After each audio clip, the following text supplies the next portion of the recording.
ఒక మార్గం. నా స్నేహితులారా, దేవుడు మిమ్మల్ని ఎందుకు ప్రేమిస్తున్నాడో తెలుసా? మీరు దానికి అర్హులు కావడం వలన, లేదా మీరు దానిని ఏదో ఒక ప్రత్యేకమైన మార్గంలో సంపాదించడం వలన కాదు. దేవుడు మిమ్మల్ని ప్రేమిస్తున్నాడు ఎందుకంటే అతను అలానే ఉంటాడు. పరిశుద్ధ గ్రంథంలో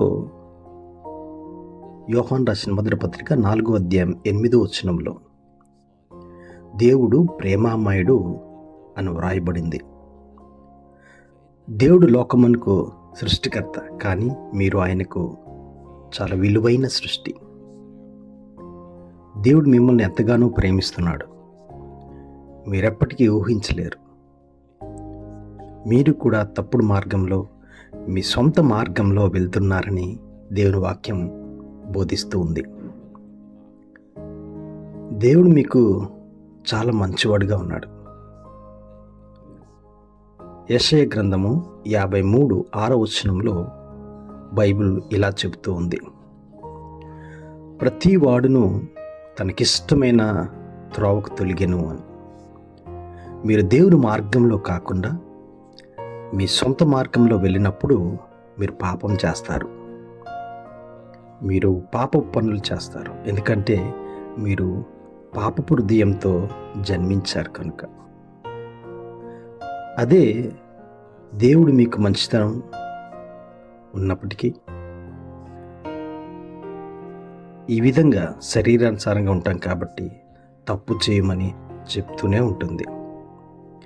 మీ పాపం మిమ్మల్ని దేవుడి నుంచి దూరంగా ఉంచుతుంది, మరియు అది మిమ్మల్ని శాశ్వతంగా చీకటి మరియు బాధలతో కూడిన నరకం అనే భయంకరమైన ప్రదేశంలో ఆయన నుంచి మిమ్మల్ని వేరు చేస్తుంది.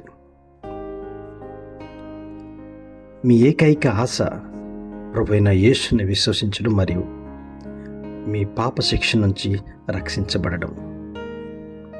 మీ పాపాలు క్షమించబడటానికి దేవుడు ఒకే మార్గాన్ని ఏర్పాటు చేశాడు.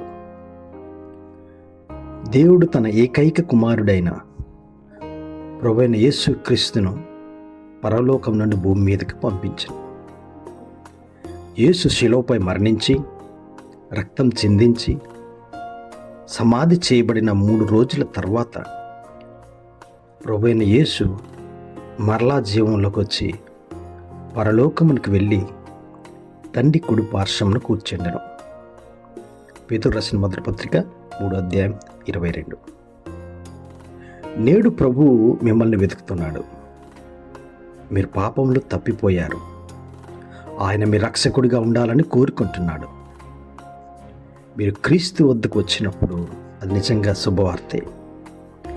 ఒక వ్యక్తి యేసుని రక్షకుడిగా విశ్వసించినప్పుడు పరలోకంలోని దేవదూతలు కూడా ఆనందిస్తారని బైబిల్ బోధిస్తోంది. నా స్నేహితులారా, ఈరోజు ప్రభువైన యేసు మిమ్మల్ని వెతుకుతున్నాడు. ఆయన మిమ్మల్ని రక్షించాలనుకుంటున్నాడు. బహుశా మీరు మీ సొంత మార్గంలో వెళ్ళి ఉండవచ్చు. మీరు ఇప్పుడు మీ హృదయాన్ని అతని కొరకు తెరవాలనుకుంటున్నారా? నాతో కలిసి ప్రార్థించండి. ప్రభువైన యేసు, నేను పాపం చేశానని నేను అంగీకరిస్తున్నాను.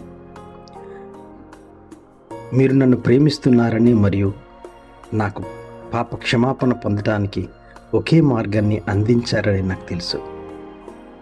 ప్రభువైన యేసు, నేను నా సొంత మార్గంలోని వెళ్ళాను, కానీ మీరు నన్ను మార్చాలని నేను కోరుకుంటున్నాను. మరియు నేను నిన్ను నా ప్రభువుగా మరియు సొంత రక్షకుడిగా అంగీకరిస్తాను. ఎందుకనగా ఆకాశం క్రింద మనుషుల ద్వారా ఇవ్వబడిన మరి ఏ నామంలో రక్షణ లేదని నమ్ముచున్నాను. ఇప్పుడు నేను ఒక నూతనమైన సృష్టిని. నా పాపాలన్నీ క్షమించబడ్డాయి, మరియు నేను మీతో సదాకాలం జీవించుదునుగాక. ఆమేన్.